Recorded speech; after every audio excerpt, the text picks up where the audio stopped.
Here's a little Texas vocab for you. It's spelled Lancaster. It's pronounced Lancaster. And you better say it right if you're going to say it, because this team deserves your respect. You know, one of the most exciting parts about these playoffs is seeing new teams and new stadiums. We got a real treat, actually, here in Sulphur Springs. It ain't close to anybody, but it sure is pretty to look at. Sports, we're glad you're with us. I'm Jimmie Searfoss. Now, take a look at this big old state of Texas. Our Serenity Douglas drove here from Tyler 3 hours down to the Houston area to go check out those dominant Kilgore Bulldogs. Serenity, please tell me you didn't drive all that way for a bad game. The streak has come to an end. That 31-game winning streak, the longest in Texas. Time of death, about a little after the first quarter ended. We are just hours away from Christmas. Are you excited? I sure am excited. Santa has already made his list up, but I figured I'd give my 2 cents on who's getting what this Christmas season. 3 over the Overton Mustangs on a cold night. I'm ready to go home. I'm starting to look a little like Rudolph here. Hello and welcome to sports. I'm Jimmie Searfoss. We're glad you're with us. Christmas Eve is upon us, and in 24 hours, we're going to be getting a very special visit from a very special man. Of course, I'm talking about Kyrie Irving.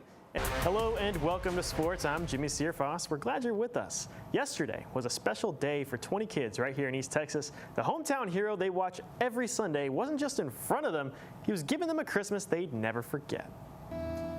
DeMarvion Overshown is a giver of sacks, a giver of touchdowns, and recently, a giver of bikes.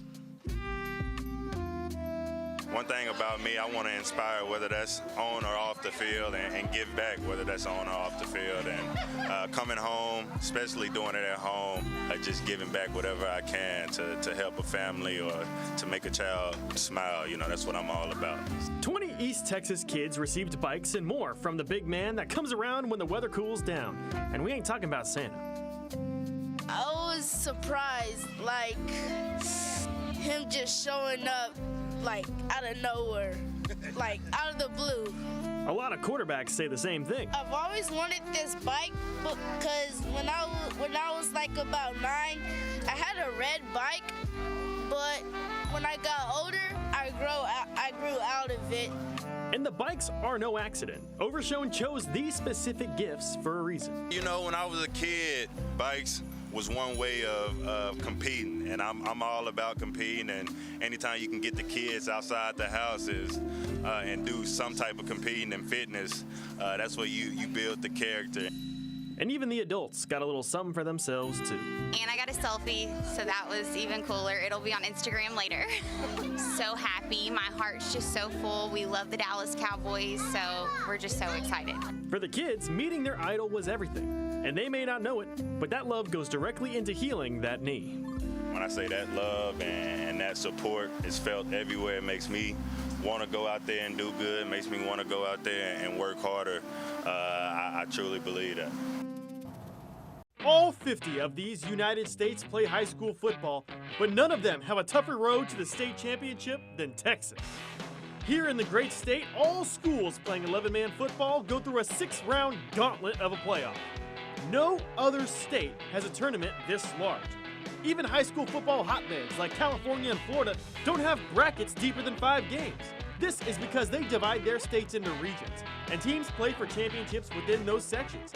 Here in Texas, it's a playoff bloodbath that rivals the Alamo, where the top 4 teams from every district in the state play each other, even if their records ain't great. Why? Because every once in a while you get a team like Joaquin.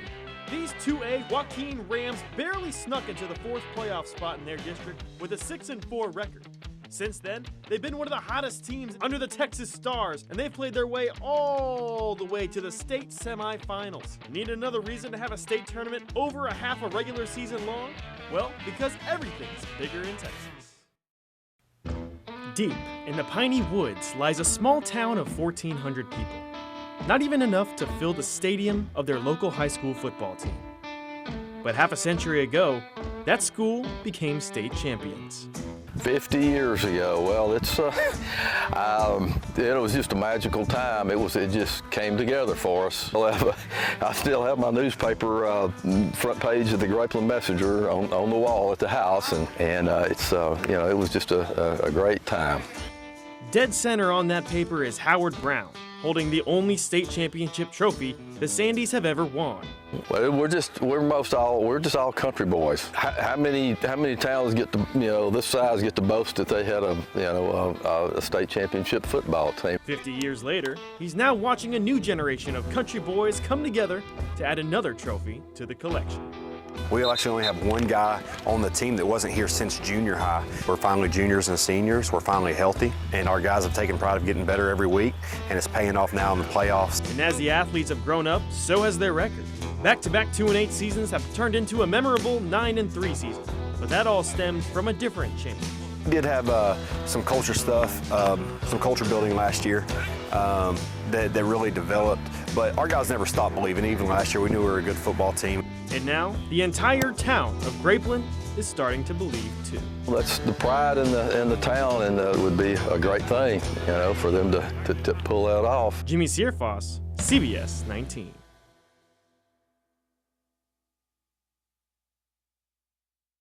Coach King has no relation to Midas, but his trophy case would make you think otherwise.